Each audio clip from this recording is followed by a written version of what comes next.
آج کے درس میں نظر لگنے کے موضوع پہ گفتگو کرنا چاہوں گا۔ آپ جانتے ہیں کہ نظر کا لگنا ایک حقیقت ہے جسے جھٹلایا نہیں جا سکتا، اور اس بات کی تصدیق خود نبی صلی اللہ علیہ وسلم نے بھی فرمائی ہے۔ چنانچہ امام ابن ماجہ رحمہ اللہ روایت کرتے ہیں جناب عائشہ رضی اللہ عنہا سے، کہتی ہیں کہ نبی صلی اللہ علیہ وسلم نے فرمایا العین حق، کہ نظر کا لگنا یہ ایک حقیقت ہے۔ اور امام مسلم رحمہ اللہ جناب عبداللہ ابن عباس رضی اللہ عنہما سے روایت کرتے ہیں، وہ کہتے ہیں کہ نبی صلی اللہ علیہ وسلم نے فرمایا العین حق، کہ نظر کا لگنا ایک حقیقت ہے۔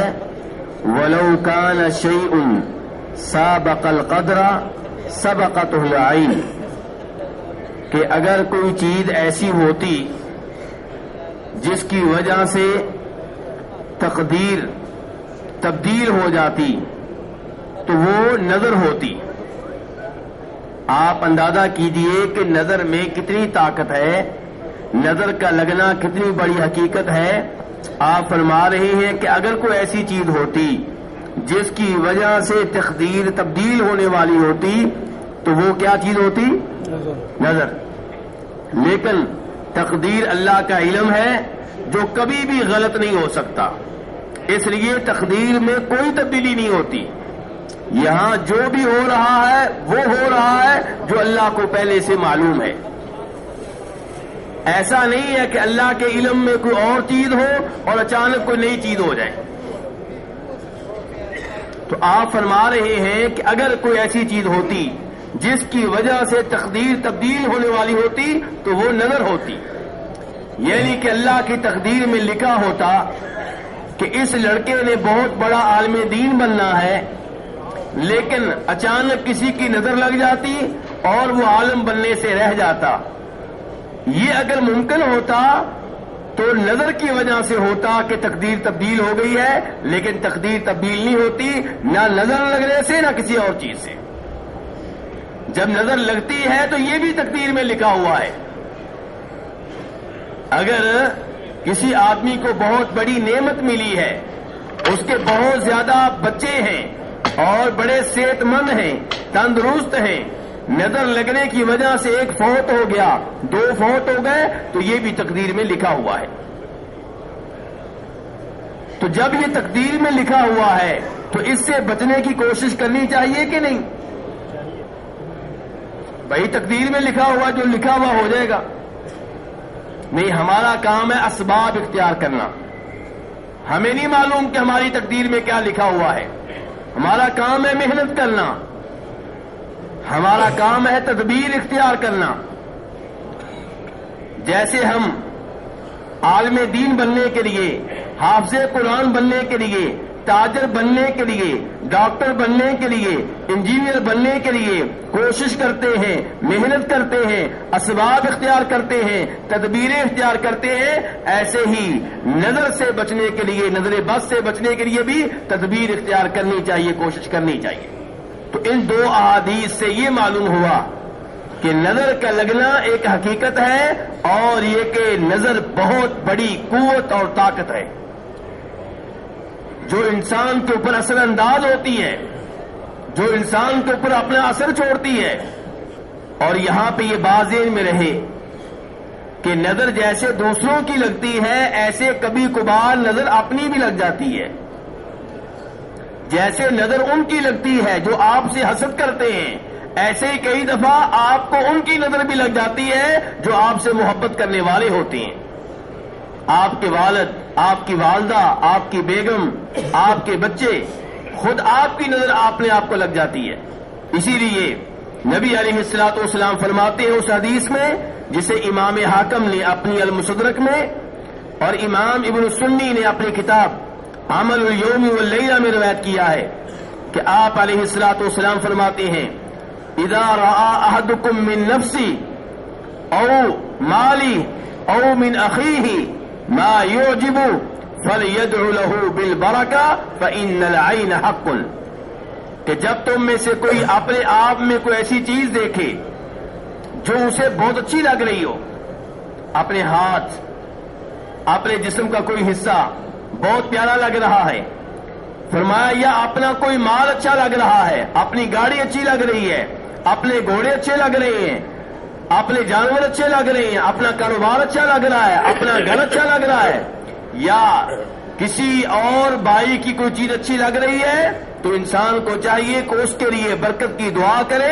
کیونکہ نظر کا لگنا ایک حقیقت ہے۔ انسان خود اپنے آپ کو اپنی نظر لگا بیٹھتا ہے، اپنے مال کو، اپنی گاڑی کو، اپنے گھوڑے کو، اپنے گھر کو، اپنی اولاد کو اپنی نظر لگا بیٹھتا ہے، حالانکہ اسے ان چیزوں سے کوئی حسد نہیں ہوتا، لیکن احتیاط نہیں کرتا، برکت کی دعا نہیں کرتا، اس لیے نظر لگ جاتی ہے۔ جب آپ کو اپنے جسم میں، اپنے آپ میں کوئی چیز اچھی لگے، آپ یہ سمجھے کہ میرا ذہن بہت اچھا ہے، میں کوئی چیز یاد کرتا ہوں، بہت جلدی حفظ کر لیتا ہوں، میری نگاہ بہت اچھی ہے، میں معمولی آواز کو بھی سن لیتا ہوں، میری قوت سماعت بہت اچھی ہے، مجھ میں طاقت بہت زیادہ ہے، میں بھاری سے بھاری چیز کو اپنے ہاتھوں سے اٹھا سکتا ہوں۔ کوئی بھی ایسی چیز ہے، کوئی بھی ایسی خوبی ہے جو آپ کو اچھی لگ رہی ہے، تو آپ برکت کی دعا کریں، اے اللہ میرے میں برکت ڈال، اے اللہ میری نگاہ میں برکت ڈال، اے اللہ میرے کانوں میں برکت ڈال، اے اللہ میری قوت سماعت میں برکت ڈال، اے اللہ میرے ہاتھوں میں برکت ڈال، اے اللہ میری خوبصورتی میں برکت ڈال، اے اللہ میرے ذہن میں برکت ڈال۔ ایسے ہی آپ کو اپنے گھوڑے اچھے لگ رہے ہیں، اپنی گاڑی اچھی لگ رہی ہے، برکت کی دعا کریں، یا اللہ میری گاڑی میں برکتیں ڈال، یا اللہ میرے گھوڑے میں برکتیں ڈال۔ آپ کو اپنا کوئی بھائی اچھا لگ رہا ہے، اس کے لیے برکت کی دعا کریں، اے اللہ اس میں برکتیں ڈال۔ تو اس موقع پہ برکت کی دعا کرنی چاہیے، اور یہ تو اس کا فرض ہے جس کی نظر لگنے کا خطرہ ہے، اور آپ جس کو کسی کا خوف ہے کہ مجھے کسی کی نظر نہ لگ جائے، آپ کو کیا کرنا چاہیے؟ صبح و شام کے اذکار کا اہتمام کریں، وہ اذکار جو نبی علیہ الصلوۃ والسلام نے بتائے ہیں کہ صبح کرنے چاہیے، وہ صبح کیا کریں، وہ اذکار جو آپ نے بتائے ہیں رات کو کرنے چاہیے، وہ رات کو کیا کریں۔ صبح کے اذکار فجر کے بعد سے لے کر سورج نکلنے تک کسی نہ کسی وقت کر لیں، شام کے اذکار عصر کے بعد سے لے کر عشاء تک کسی نہ کسی وقت کر لیں، عشاء تک نہیں کر سکے بعد میں کر لیں، لیکن ٹائم پہ کرنا ہی بہتر ہے۔ اور پھر کچھ وہ اذکار ہیں جو آپ نے بتائے ہیں کہ ہر نماز کے بعد کرنے چاہیے، وہ ہر نماز کے بعد کیا کریں۔ پھر باتھ روم جانے کی دعا، باتھ روم سے نکلنے کی دعا، پھر وہ اذکار جن میں آپ نے بتایا ہے کہ انسان کیسے اپنے آپ کو اللہ کی پناہ میں دے سکتا ہے، ان اذکار کا اہتمام کرنا چاہیے۔ سورہ فلق، سورہ ناس، نبی علیہ السلام فرماتے ہیں رات کو سونے سے پہلے تینوں کل اعوذ بالفلق، کل اعوذ بالناس، کل بالناس پڑھنے چاہیے۔ آپ پڑھا کرتے تھے، آپ کی سنت ہے، تینوں کل پڑھ کے اپنے ہاتھوں میں پھونکیں، اور پھر اپنے ہاتھ پورے جسم تک لگائیں، جسم کے سامنے والے حصے پہ لگائیں، پچھلے حصے پہ لگائیں، اپنے آپ کو محفوظ بنائیں، شیطان سے بچنے کے لیے، حسد سے بچنے کے لیے، نظر بد سے بچنے کے لیے۔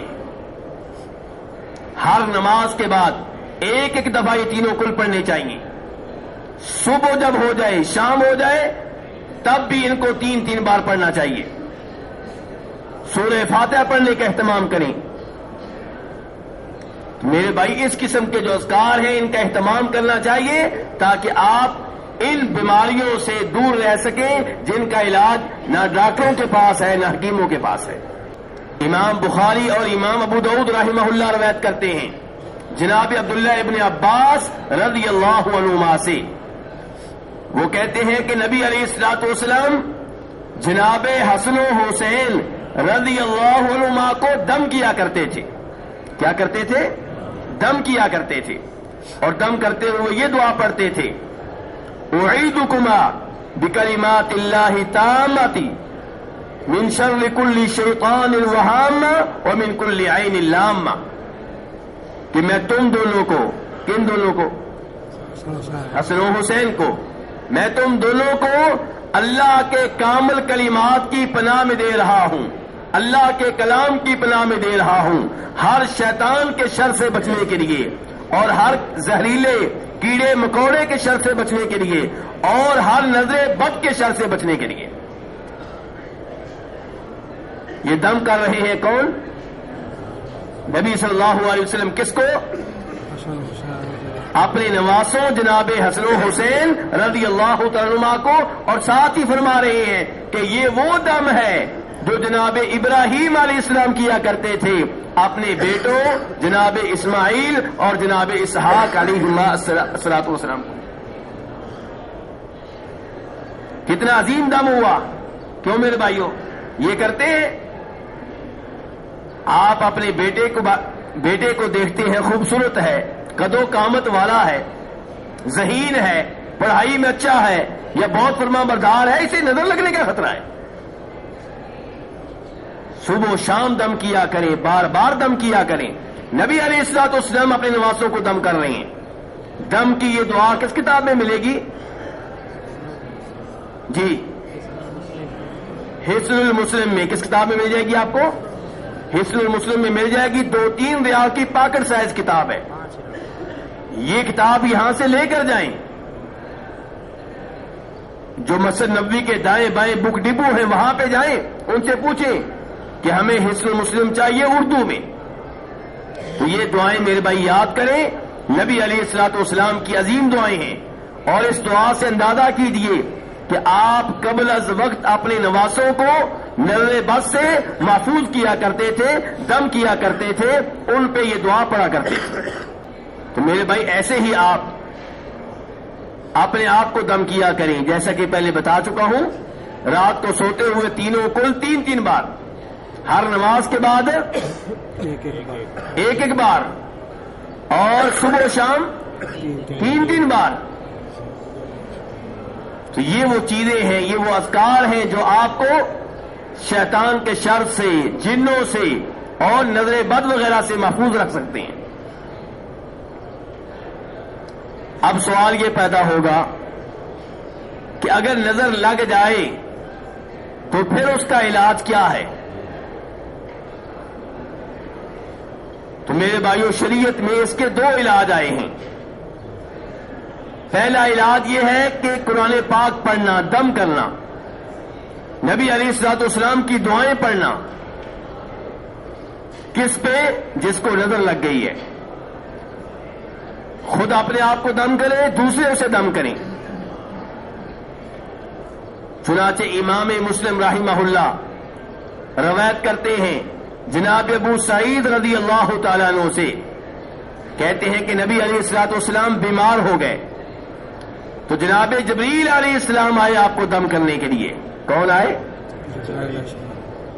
اور یہاں سے یہ بھی معلوم ہوا کہ نبی علیہ الصلوۃ والسلام بیمار ہوتے رہے ہیں، تو اس کا مطلب یہ ہے کہ آپ بشر تھے، شان کے لحاظ سے، مقام کے لحاظ سے سب سے اوپر ہیں، تمام نبیوں کے بھی امام ہیں، لیکن بہرحال بشر ہیں، بیمار ہوتے تھے، جادو آپ پہ ہوا، آپ کو ایک یہودی عورت نے وہ گوشت کھلا دیا جس میں زہر ملا ہوا تھا، کہ آپ فرما رہے ہیں کہ جبریل علیہ السلام میرے پاس آئے اور کہا اے محمد صلی اللہ علیہ وسلم کیا آپ بیمار ہیں؟ آپ فرماتے میں نے کہا ہاں میں بیمار ہوں۔ تو پھر جبریل علیہ السلام نے آپ کو دم کیا۔ وہ دم کیا تھا ہمیں یاد کرنا چاہیے۔ روز بروز کبھی ہم خود بیمار ہوتے ہیں، کبھی بیگم صاحبہ، کبھی بچے، کبھی نظر لگ رہی ہے، کبھی کوئی اور بیماری ہے، تو یہ وہ دم ہے جو نبی علیہ الصلوۃ والسلام نے بتائے ہیں، جو جبریل علیہ السلام اوپر سے لے کر آئے ہیں، ان کا اہتمام کرنا چاہیے۔ یہ دعا کیا ہمیں آتی ہے جس سے جبریل علیہ السلام نے نبی علیہ الصلوۃ والسلام کو دم کیا؟ دم کرنے والے بھی عظیم، جن کو دم کیا جا رہا ہے وہ بھی عظیم۔